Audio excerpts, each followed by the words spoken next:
এই গণ অভ্যুত্থান কোন পুরানো রাজনৈতিক বন্দোবস্তের নেতৃবৃন্দের দ্বারা হয় নাই, কোন পুরানো বন্দোবস্তের নিরিখে হয় নাই। পুরানো বন্দোবস্তের পরিবর্তনের জন্য, পুরানো ধারার পরিবর্তনের জন্যই তরুণদের নেতৃত্বে এই গণ অভ্যুত্থান হয়েছে। কাজেই সংস্কারের প্রশ্নে, আগামী বাংলাদেশ বিনির্মাণের প্রশ্নে অবশ্যই তরুণের চিন্তাকে প্রাধান্য দিতে হবে। আমাদের ওল্ড জেনারেশন পলিটিক্স ফেল করেছে, ব্যর্থ হয়েছে, যেই কারণেই তো নতুনদের উত্থান। সুতরাং পুরানোদের কথায় পড়ে থাকবেন, এইটা কিন্তু তরুণরা মানবে না। 2018 সালে আপনারা দেখেছেন 10ই এপ্রিল মতিয়া চৌধুরী শিক্ষার্থীদেরকে রাজাকারের বাচ্চা বলে ক্ষুব্ধ করেছিল সংসদে।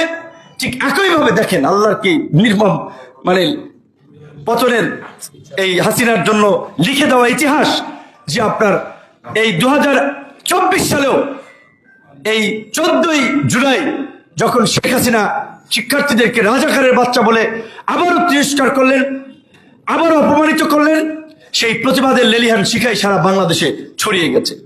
এবং এই যে আবু সাঈদের আজকে বিরচিত মৃত্যু, অনেকেই মৃত্যুবরণ করেছে, আমরা প্রত্যেকের কথাই স্মরণ করি, কিন্তু কিছু ঘটনা সিম্বলিক, আইকনিক থাকে। 90-এর আন্দোলনে নূর হোসেনের কথা, কেউ বলেছে সে ভবঘুরে ছিল, কেউ বলেছে সে আওয়ামী লীগ দাবি করেছিল তাদের কর্মী, অন্যরা দাবি করেছিল তাদের কর্মী। সে যাই হোক না কেন, নূর হোসেনের পরিবারের প্রতি কিন্তু 90 পরবর্তী সরকার খুব বেশি সুবিচার করে নাই। নূর হোসেন চত্বরে ফুল দিতে যায়, নূর হোসেনদের খোঁজ কিন্তু কেউ এইভাবে নেয় নাই।